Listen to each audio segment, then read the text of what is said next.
Հիմա տեսնենք ինչ տեղի կունենա կովկասյան կոնյունկտուրայի հետ։ Այո, դա հետաքրքիր է Իգոր։ Եթե մենք վերցնում ենք Կովկասը, պարզ է, որ սկզբնական շրջանում, երբ որ մենք տեսանք այս անհասկանալի հարձակումը, թե դրոնի ընկնելը Նախիջևանում, դա առաջացրեց համապատասխան հարցեր կապված Ադրբեջանի դերակատարության հետ այս գործընթացի մեջ, հետագայում ի հայտ եկան Իրանի հայտարարությունները, որ չէ, մենք չենք եղել, ոչ էլ Թուրքիայի վրա ենք մենք կրակել, մյուս կողմից մենք տեսնում ենք, որ ծոցի երկրները նորմալ ձևով ռմբակոծվում են Իրանի կողմից, ոչ միայն այն վայրերը, որտեղ ամերիկյան բազաները կան, օդանավակայանը եւս ենթարկվում է ռմբակոծման, ու հատկապես այն վայրերը, որտեղ կան համապատասխան պաշարները, որոնք անհրաժեշտ են թռիչքների նաև համար։ Այսինքն Իրանը զգուշացրեց եւ զգուշացումը տեղ հասավ։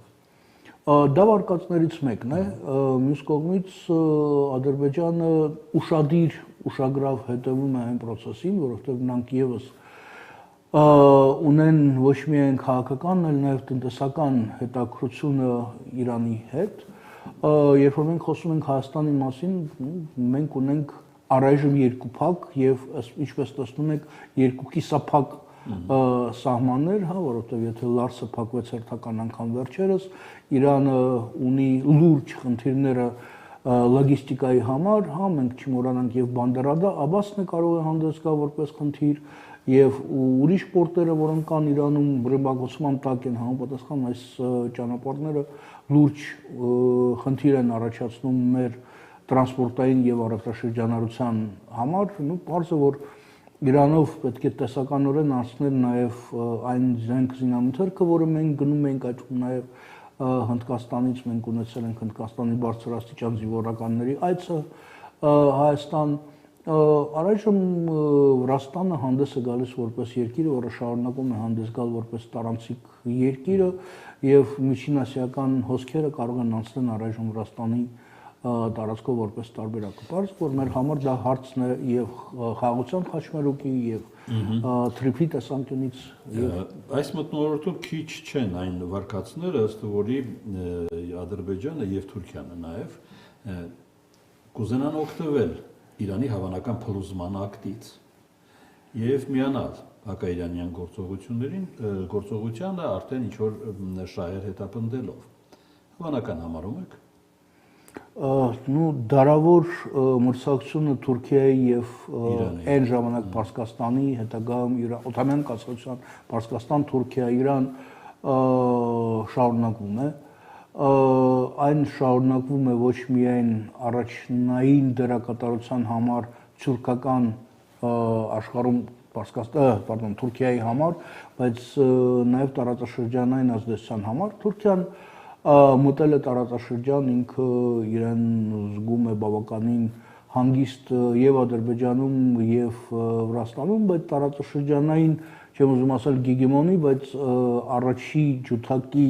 տեսանկյունից որպես երկիրը, որը ստանում է որոշակի տնտեսական, իսկ խոսքը նայում նաեւ տնտեսական հնարավոր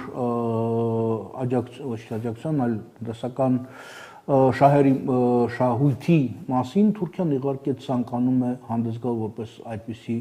երկիր։ Ադրբեջանը, հիշում ենք, որ մոտ 20 միլիոն ադրբեջանցի ոնց որ թե կա Իրանում, երբևիցե չի թաքցել, որ նրանք ուզում են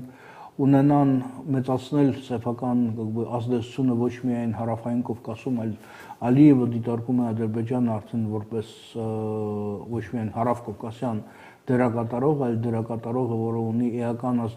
ազդեցությունը նավթատարների տեսանկյունից, դրա համար երբ որ ինչ որ մեկը թուլանում է, բնականաբար պոտենցիալ այլ դերակատարողները երբևիցե դեմ չեն լինում զբաղեցնել թուլացած դերակատարողի տարածքը։ Այսինքն դրամաբանորեն ադրբեջանական նավթատարներն են իրանական թիրախ համարվում պոտենցիալ։ Իրանական թիրախ տվյալ պարագայում դժվար թե Իրանը տվյալ պահին ռմբակոծելու է ադրբեջանական նավթատարեր, խոսքը գնում է գուցե դրա մասին, որ նրանք զգուշացնում են, որ Ադրբեջանը չի հանդիսանա որպես բազան պոտենցիալ հակաիրանական գործողությունների համար, բայց դժվար թե Իրանը դիտարկում է Ադրբեջանը որպես վայրը, որտեղ իրենց ով գիտի ինչ սցենարի ականատեսների ամեն մի սցենարը, ամենախելագար սցենարները մեր աշխարհում այսօր չեն բացառվում, այդ թվում նաև սցենարները, որտեղ կարող են լինել պատերազմ։ Այս ամենը բերել է նրան, որ հայ-ադրբեջանական օրակարգում թայմաուտ է հայտարարված, այդ տպավորությունն է։ Ես վստահ չեմ, որ դա պայմանավորված է միայն արտաքին միջավայրով, գուցե որոշ չափով դա պայմանավորված է ակնկալվող հայաստանյան ներքին օրակարգով, ակնկալվող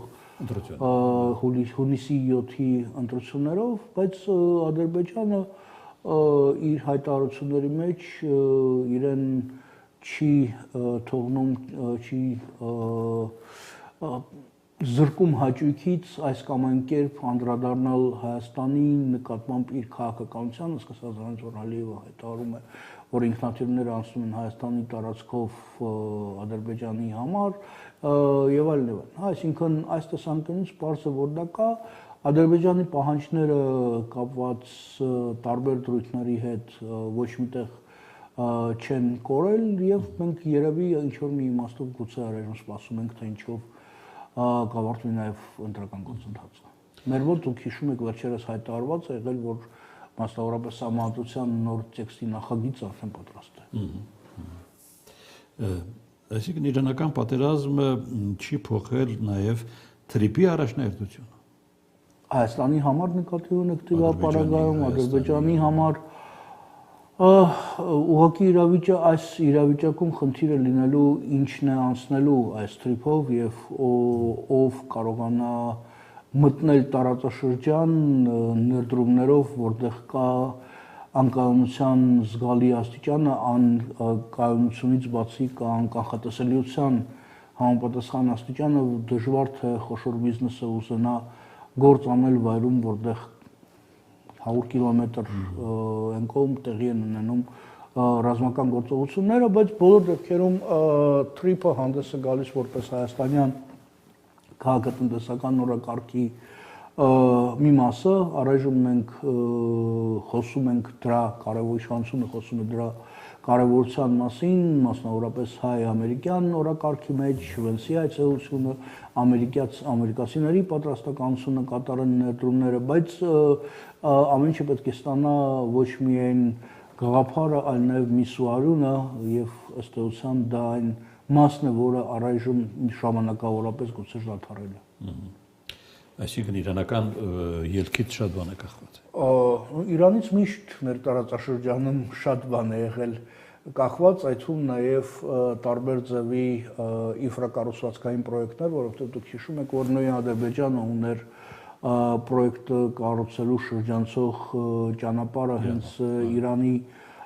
տարածքով եւ դա հանդես էր գալիս որպես այլընտրանքը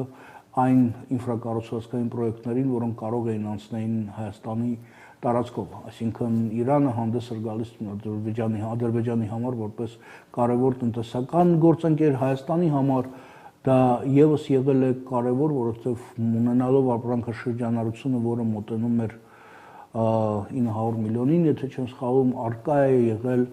տնտեսական օրակարգը առնվազն 3 անգամ մեծացնել ապրանքաշրջանառությունը Իրանի հետ, Իրանը դիտվում էր որպես կարևոր